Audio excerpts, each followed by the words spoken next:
Welcome back. In the previous lectures, we studied different search methods. Today, we're going to talk about local search. Search algorithms seen so far are designed to explore search spaces systematically. And this occurs in problems in which environments are observable, deterministic, and known, where the solution is a sequence of actions. But this is not always the case. Real-world problems are more complex. When a goal is found, the path to that goal constitutes a solution to the problem. But depending on the applications, the path may or may not matter. If the path does not matter, or the systematic search is not a possibility, then consider another class of problems, of search problems, called local search. Local search algorithms are iterative improvement algorithms that are not only useful when we have a problem in which we can search systematically, they are also useful in pure optimization problems where the goal is to find the best state according to some optimization function. Examples include integrated circuit design, telecommunication network optimization, etc. And we also have seen the problem of the N puzzle or the 8 queen. We cast that so far as a search problem, and we saw that the number of possible states is quite large because we consider the search as actually a sequence of actions to fill the board or for the 8 queen or the N puzzle. It's not always the case, and in these two puzzles, what matters is actually the final configuration of the puzzle, not the intermediary steps to reach that final configuration. The idea of local search is to keep a single current state and try to improve it, which means that we're going to move only to the neighbors of that node. The advantages is that we don't need to handle and maintain a whole search tree or search graph anymore, which will use less memory. So we use little memory just to know that we need to actually keep track of, which can actually often find good enough solutions in continuous or large state spaces where a systematic solution is not possible. So it's doing a pretty decent job with less memory. Local search algorithms include algorithms like hill climbing, steepest ascent or descent, which are actually the most basic local search algorithms, simulated annealing that's inspired by statistical physics, local beam search, and finally genetic algorithms inspired by evolutionary biology. Let's consider the state space landscape for local search, on which we have on the x-axis the states and on the y-axis the objective function. So if the function on the y-axis is the cost, then the goal of the search or local search is to find the lowest value or the global minimum for that function. Okay, so it could be this global minimum or this local minimum. But if the y function is an objective function, then the goal of the search is to find the global maximum, that's here, which is the highest peak in the landscape. Other elements in the topology include flat local maximum from which no uphill is possible, or a flat local maximum from which some uphill is possible, which we call a shoulder. In both of these cases, local search can get stuck. In the following, we are going to explore two methods of local search, hill climbing and genetic algorithms.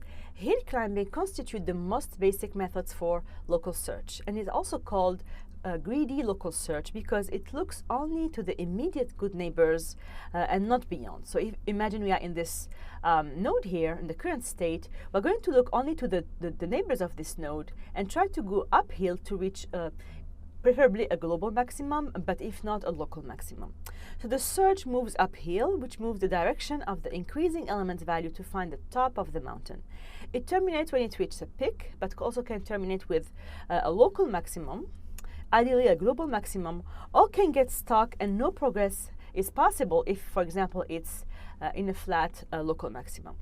A node in this case is made of two components, a state and the value. The value would be the value of the objective function at the current state here. The hill climbing algorithm is pretty simple. So it takes as input the initial state that actually is some position on the landscape. So suppose we start with this landscape, something that looks like this, and we have the initial state here. This would be our initial state. So the idea is to go up the hill until we reach that maximum, whether it's a global or minimum, that will be the maximum. So the idea is, given this initial state, we turn the local maximum, right? That could be a global maximum if we're lucky. All right, so we start with initializing a current state as the initial state, and we're going uphill starting from this element. So the idea is to look in the neighbors and pick the highest valued successor of the current. So I'm going to pick the neighbors here and pick this one, and at each point, the current node is replaced by the neighbor with the best or with the highest value. So I'm going to replace this element here, the current node, by this one, and then by this one, etc. So until at some point we reach the point where the next neighbor or the highest valued element has a lower value than the current neighbor. So which means in this case that we reach that maximum. And if we go any further, we're going to go down instead of going up. So if we find this highest point, then we're going to return the current.state. Remember, each node has a state and a value. So we are going to use the value to go up the hill, but then once we find the best value, we stop and we return that state. Hill climbing algorithms have several variants, and this includes sideways moves in which we want to escape plateaus, such as this local maxima or this shoulder. And the idea is to, if we move sideways, then there is a hope that we're going to escape from this flat area and reach a shoulder. We can put a limit on the number of sideways moves so as we avoid infinite loops. Another variant is called random start, in which we do hill climbing several times to overcome local maxima. This means keep trying until you get a better solution.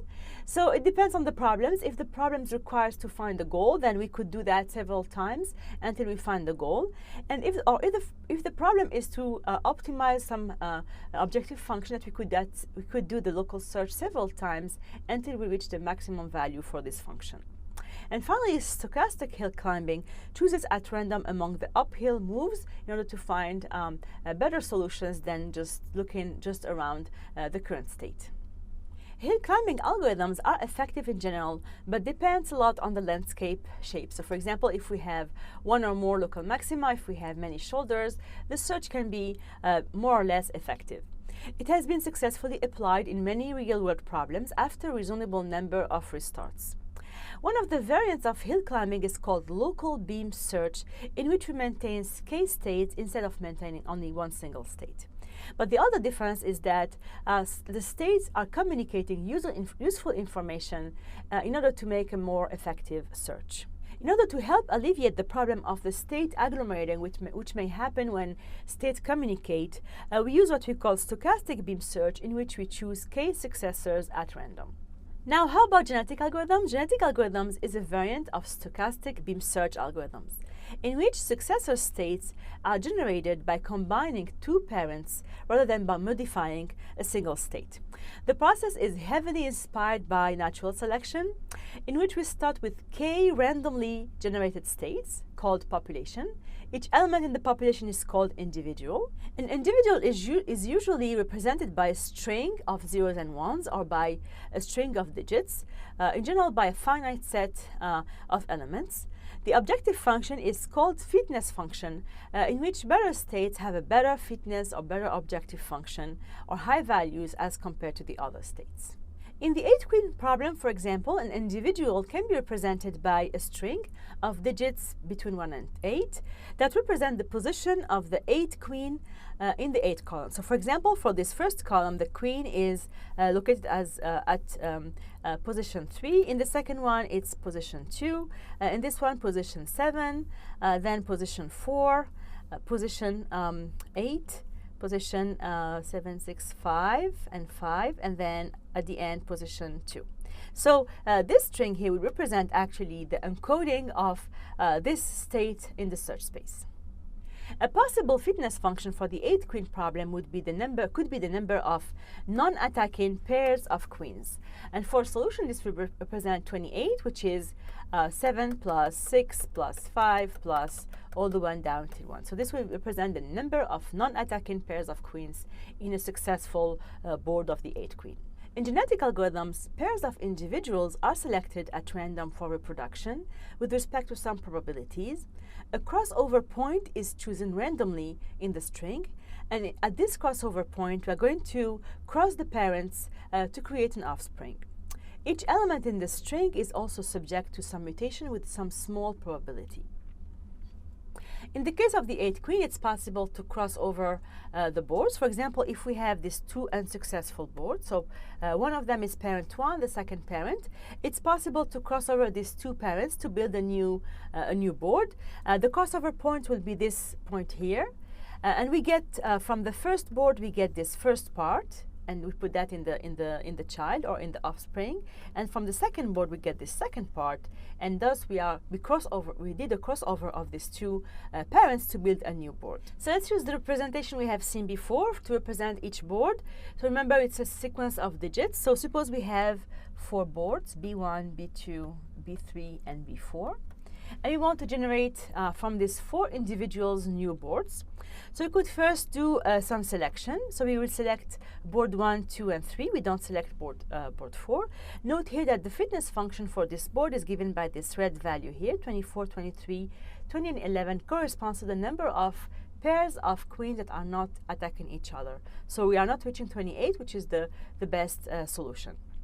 All right, so based on this, we're going to pick to select some pairs of elements that will play as the role of parents. That will be, we'll do some crossover. So we select these 2 parents. We select some crossover point here for these 2, and crossover point here for this second pair. So we're going to build 4 new individuals that actually are a mix of the parents. So for example, for this one is a mix of this individual here, getting the first 3 digits from that, and the last digits coming from the second individual. So from this, we do a crossover. We get these 4 new boards.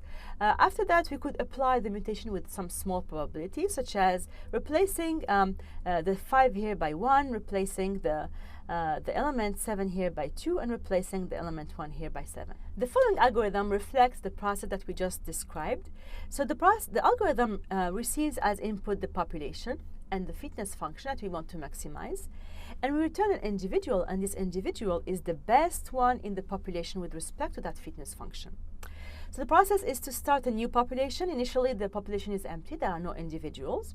And we're going to go over our population, do the process of doing a selection of the parents to crossover, and finally do some mutation with some small random probability. All right?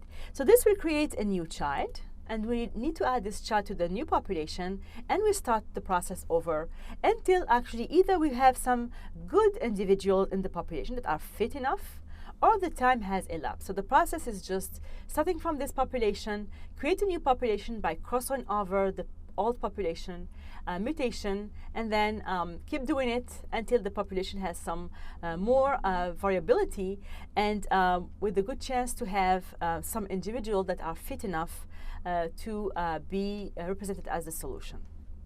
Genetic algorithms have long been used in optimization problems and perform quite well in applications such as circuit layout design. We'll see later in this course an application of genetic algorithms to association rules. Thanks for watching.